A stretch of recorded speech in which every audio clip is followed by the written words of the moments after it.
So, I'm Matt Cornock. I'm one of the trustees of the Association for Learning Technology.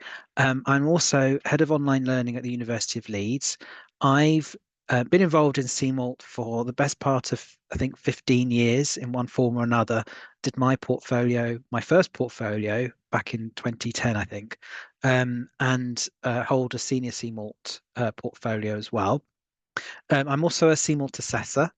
I've actually got a couple I need to get on with. So that's just reminded me myself that I need to do my assessments this time around. And I've really enjoyed being part of the CMALT scheme because I get to learn so much about people in our profession in the broadest sense, what they're getting up to, and supporting individuals with the assessment process and with the feedback in their own professional development. And to me, this is what CMALT's all about. It's about recognizing your achievements, but also as a way to scaffold and support your own professional development. So welcome to this webinar, which is going to provide an overview of CMALT scheme at the Association for Learning Technology. In this, I'll also give you some tips for how you can complete your portfolio. There's a load of links to different resources that are available on the ALT website, and then we'll have a bit of time at the end, and I'll stop the recording for that for any question and answers. But if there's anything that comes up, please feel free to put it in the chat as well. One of the great things about CMALT is that it does have such a breadth of interest across our profession, and it's such a broad profession as well. And I'll just talk a bit about sort of what we mean by the values that we hold, and that these values that actually bring us all together. So regardless of what role you're in, regardless of what sector you're working, whether it's higher ed or FE or professional learning, outside of formal education, these values actually bring us all together within the association. That idea that we're all working in our own way, but also part of a collective. And a lot of sharing, a lot of collaboration, a lot of openness as well brings us together. And this can sometimes be quite challenging, actually, when you're in an environment that is more competitive. How do you manifest that openness and that collaboration? And actually going through the CMALT process is one of those really good ways of actually identifying what you can do in those spaces. And I've worked in both higher education and in more commercial settings, and I understand those differences. So those values bring us together, but also the fact that you don't have to be called a learning technologist to be a learning technologist. In fact, it's rarer these days that someone will have the job title of just learning technologist.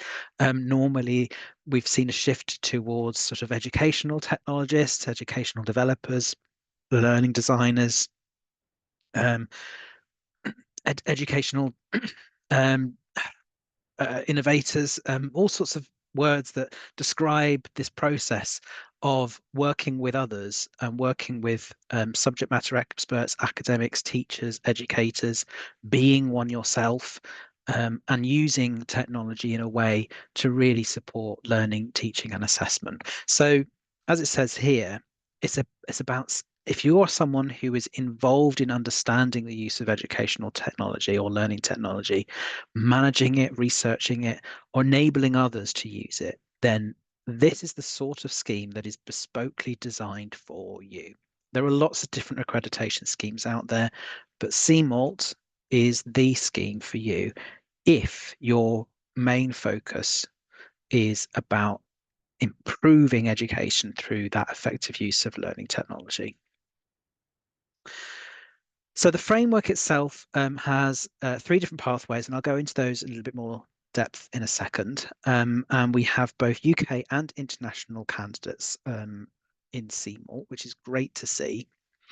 And really, the benefits of doing it is, as I said at the very start, you're able to really talk about your own achievements and demonstrate your achievements and your commitment to the principles that we have in CMALT and the values that we hold. And it's a developmental process. So it's a way of actually structuring your reflection and being quite critical about your own practice in a good way and acknowledging that sometimes you can do better or that you've had some massive wins and trying to unpick why that's the case can be really powerful for you to either make progress in your career, articulate where you want to go next in your career, but also just take stock. And when we're working in our environments, particularly in education, it's non-stop. And we don't often give ourselves that time to just stop and pause and reflect. And actually going through the CMOT process is an incredibly valuable way of doing that. And of course, when you successfully complete your CMALT, you'll have that feedback from your peers, other professionals in learning technology, and you get those post-nominal letters. And that's all good to have. So the core principles of CMALT are the things I really hold on to. And these core principles are what we expect to see in every portfolio. And it goes back to how do we demonstrate this through what we do? So just going to talk through each one of these four. So the first one is that commitment to communicate and disseminate best practice. And this does not mean that you have to be presenting at every conference under the sun. It does not even mean that you have to be publishing journal papers. That's a very academic and HE view of things. This commitment to disseminate and communicate your best practice is about how you are working with others, changing their practice, sharing your own practice, and also working out how you can draw your own knowledge and impart that to others. Is there a commitment there to share your learning? And actually, just by creating your CMALT portfolio, you're doing that because there's an option there to publish your portfolio at the end. And by sharing what you're doing in your work, you are being able to disseminate your work. So this commitment and dissemination is something that you can evidence over a period of time. So what have you done over the last 2 or 3 years that really shows how you're sharing your knowledge, that openness of your experience? And again, depending on the setting that you work in, that will take different forms. The second core principle I wanted to touch upon here is this empathy and willingness to learn from colleagues from different backgrounds and specialisms. And again, this is a really important part of what we mean by being a professional in learning technology. We don't expect people just to know everything themselves. We expect people to have to work collaboratively with others, draw upon their different experience. So if you're looking at just starting with CMALT, just starting in, I should say, in the learning technology profession, you've got a lot to learn from colleagues around you, but you've also got a lot to bring from whatever background you've worked in previously. You will have done some learning. You will have had some engagement with technology.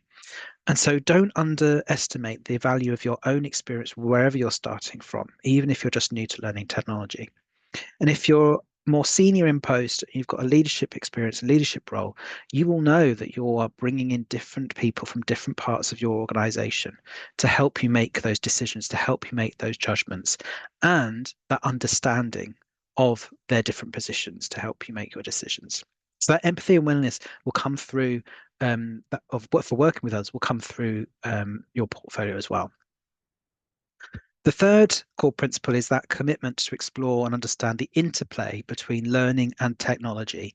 So if you think of like the first two that I've talked about there, about the people side of your profession, the next two are about the technical side of your profession. And this interplay is so key. A CMALT portfolio is not about how you've used Microsoft Teams to run a meeting. It's not about how you've used Google Docs to manage all your files. That's about technology, but it's not about the interplay of learning and technology.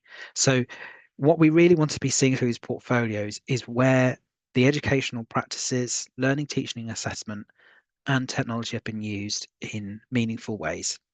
So how they inform each other. We often have these discussions about, is it pedagogy first or is it technology first? Well, actually, there's a more hybrid view here. You can't think about one without the other, particularly now in the post-COVID world where educational technology is ubiquitous in formal education in particular. We've got to be more critical about how we're using technology. It offers a lot more opportunities, but we've also got to show that we understand the impact that decisions about technology make on our learning teaching practices and vice versa. So your portfolio will show this, and the portfolio is structured in a way to help you show this too. And finally, a commitment to keep up to date with new technologies. Skype, anyone?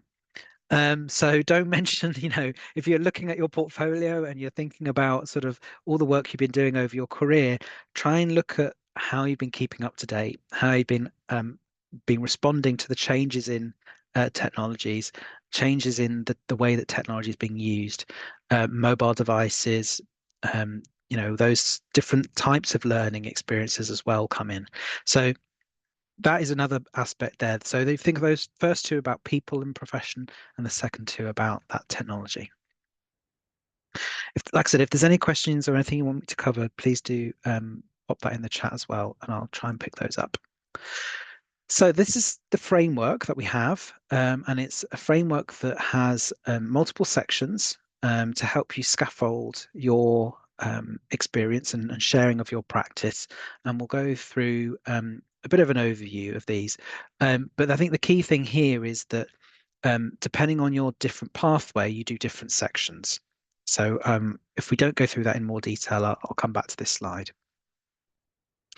So the three pathways are associate CMALT, CMALT, and senior CMALT.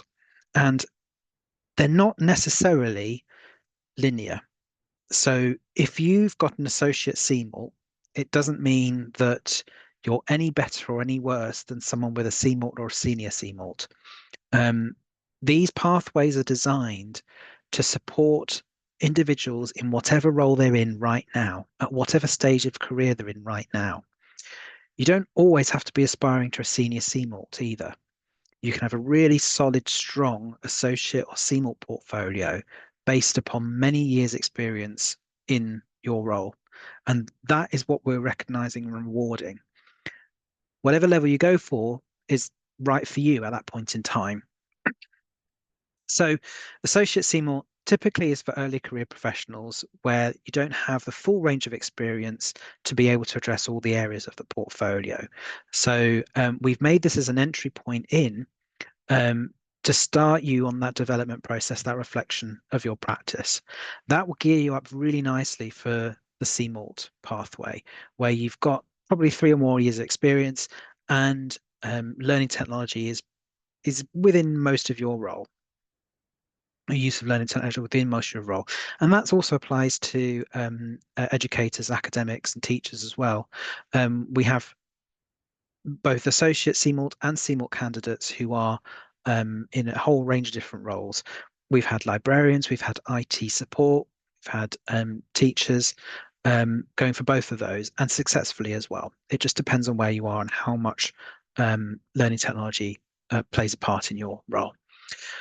Senior CMALT is it's not necessarily just reflecting that you've got more experience. The key distinguishing feature about senior CMALT is having leadership or strategic responsibilities or management responsibilities relevant to learning technology.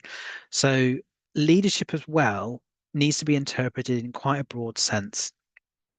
So you could be someone who's leading learning technology in your particular area, but you're not don't have any management responsibility. So you might be leading a major initiative over a number of years at a big institution, but you're not responsible for managing anyone, and that's fine as well.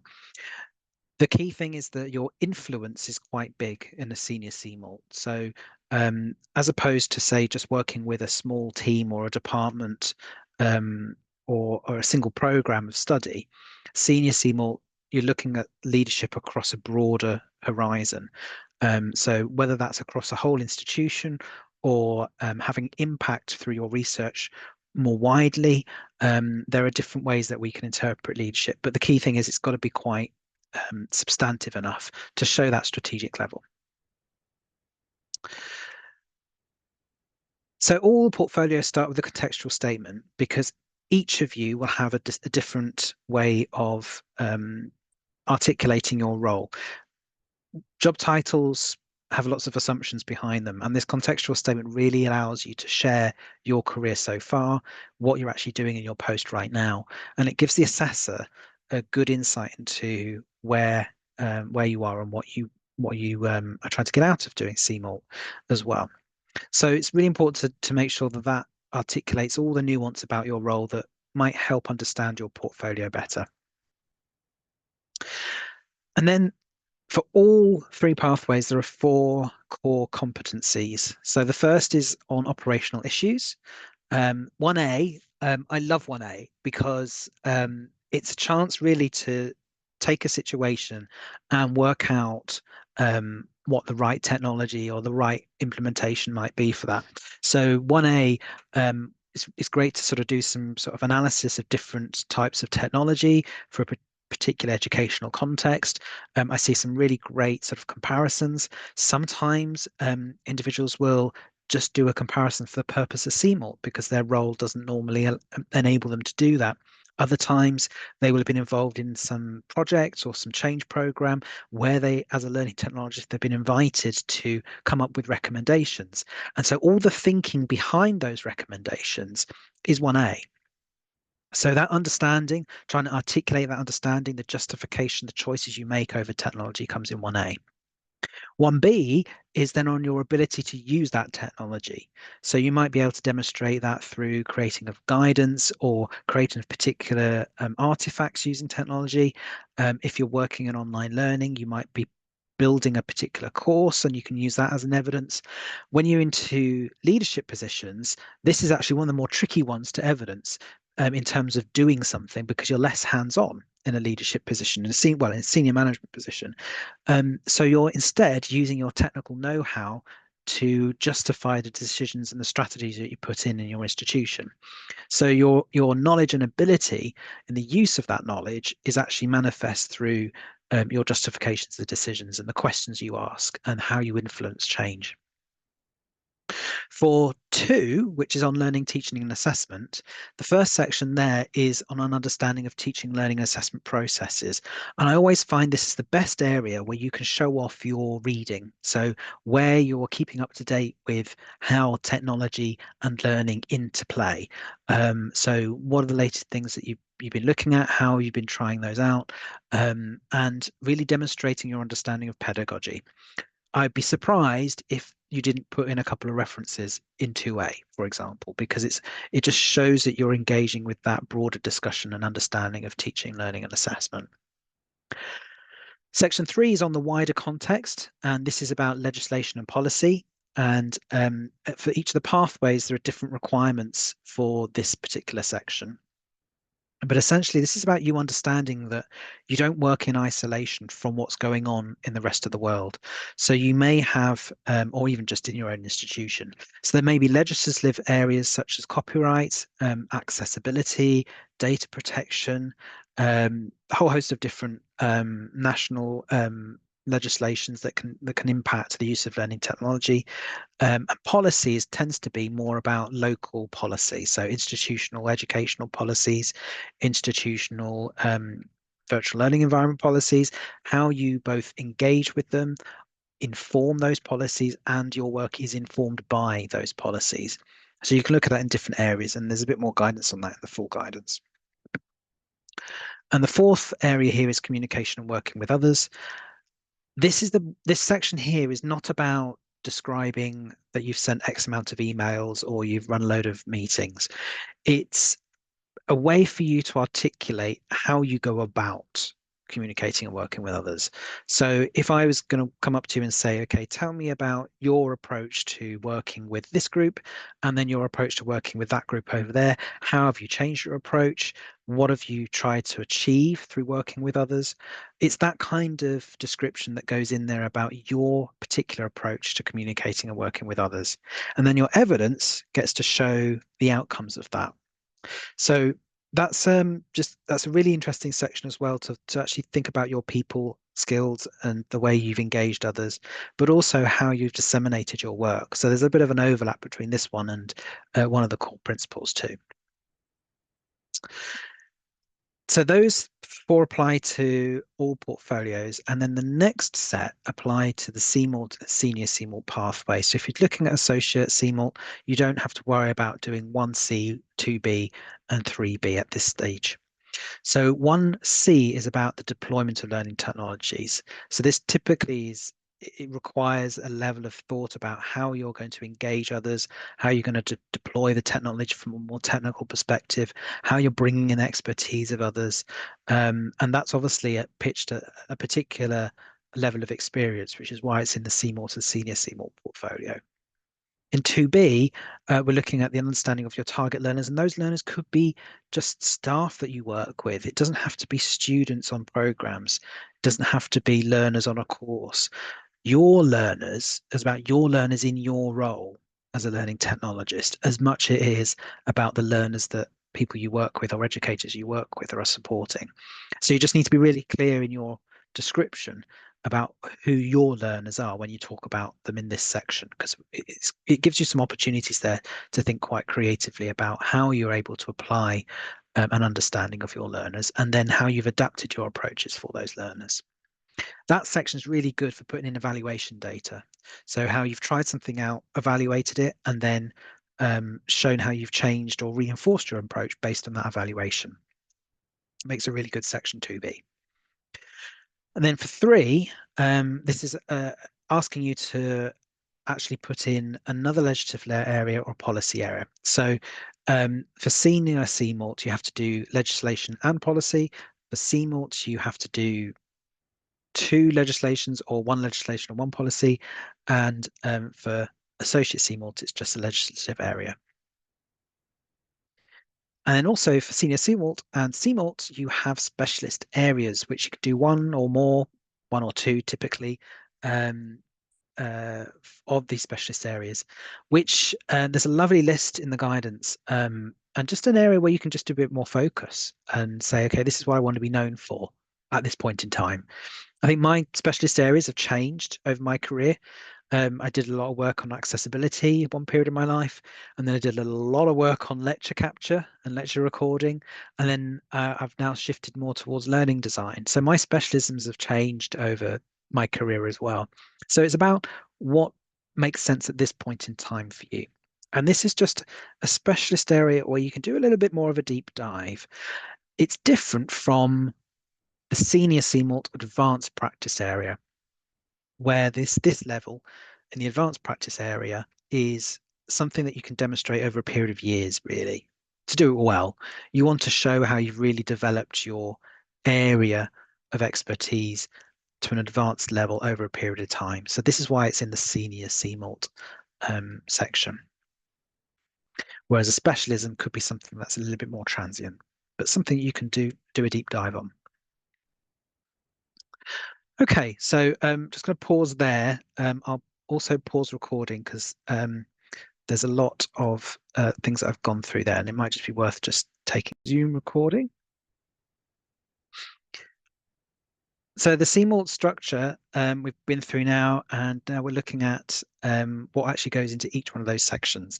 And in each section, we're looking at a description, the evidence that you can provide to back up that description, and reflection. And as an assessor, I need to be able to see all 3 in order to pass that subsection. So your description should be talking about you, your particular work, your specific impact, your specific leadership, your specific knowledge and skills that you're bringing to that area. That's your description. In the evidence section, make sure that evidence backs up what you're saying in the description. If you've got a piece of work that you've done collaboratively, you need to call out specifically your contribution to that. You can use things like screenshots, but tell me what you've done in that screenshot. If you've worked on a big project or a report, tell me about your contribution to that. I would avoid, although it's on here and it is supported in the guidance, I'd avoid just putting emails in that says that you've done a great job.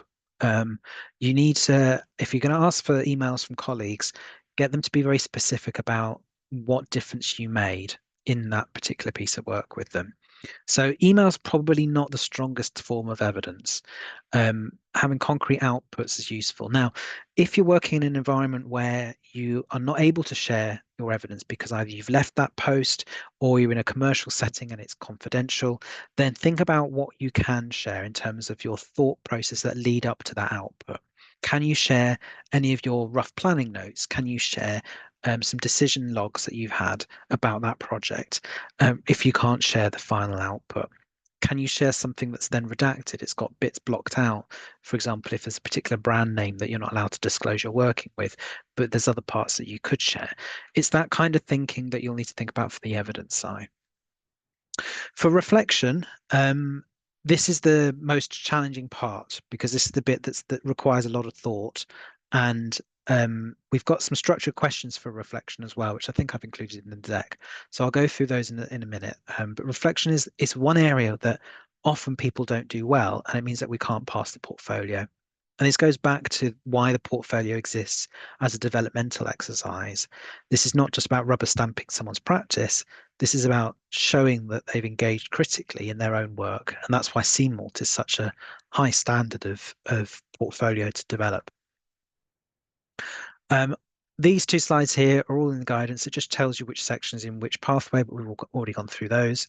And then in terms of the process, after you submitted, a portfolio will be reviewed by normally two assessors who will look at the portfolio separately and then agree a result. And that result will then either be a pass or a referral, which is essentially an invitation to resubmit based on the feedback that the assessors provide.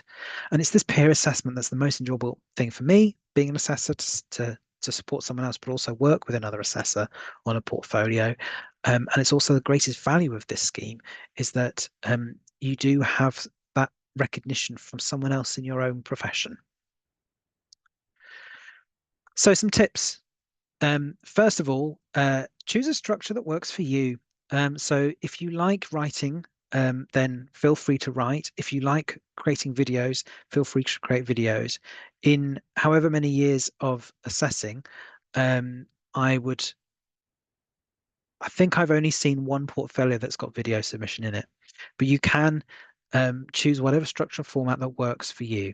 What I would encourage though is that you do use the structure of the portfolio as your actual like the headings that you go to make it easy to navigate. So as an assessor, I can easily see that 1B, 1A, 1B, 1C are all in there and so on. And I can also see the reflection and the evidence for each subsection together.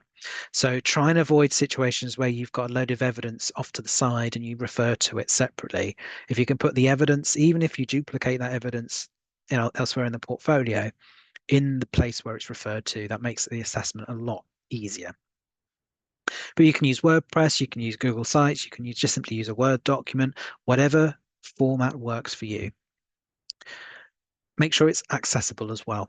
So one of the criteria that we're looking at here is it compliant to digital accessibility? So whatever format you choose, please make sure it's accessible. Here are some top tips actually from when you're writing to make sure that it is reflective and analytical on your practice. Don't do a reflection or analysis of what's going on in the sector. This is particularly true of the senior CMALT, where if you're in a leadership position, you may be commentating on what's happening in your education sector. That doesn't tell me anything about you and your practice and how you've reflected on your practice. So it should be reflective and analytical about your particular practice. I've already mentioned there about writing the first person and also being very clear what you've done if you're working as part of a team.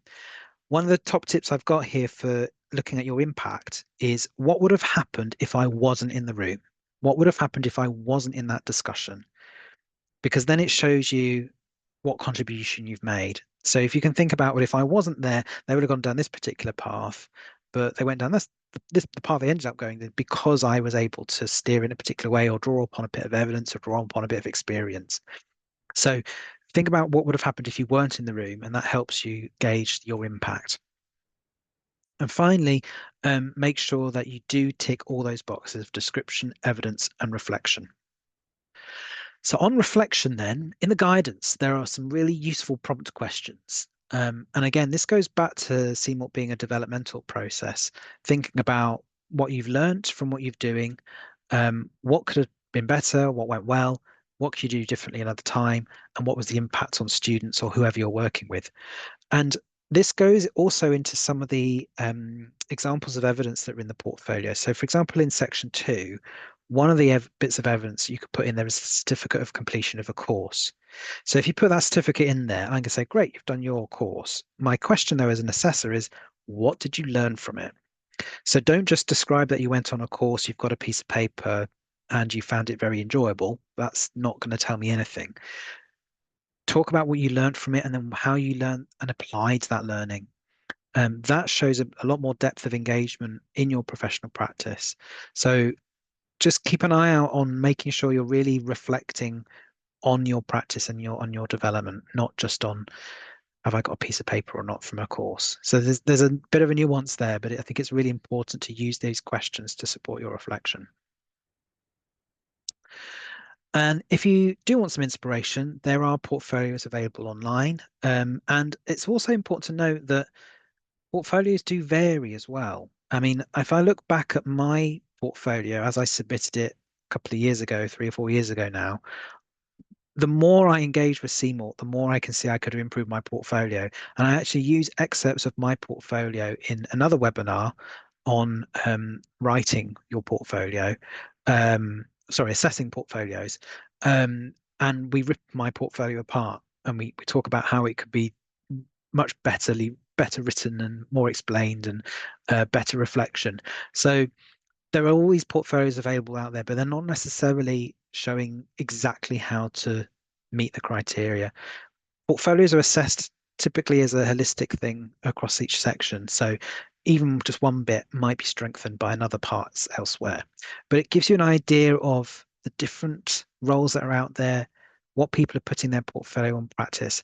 I think my biggest tip would be to start with the map of the portfolio. So each of those subsections and list down what you're going to put in each of those subsections. Where you can, you probably want to avoid putting the same example in multiple sections. It's okay in a couple of instances, but you want to show a breadth of your practice. So I think that's one of the best things to do there.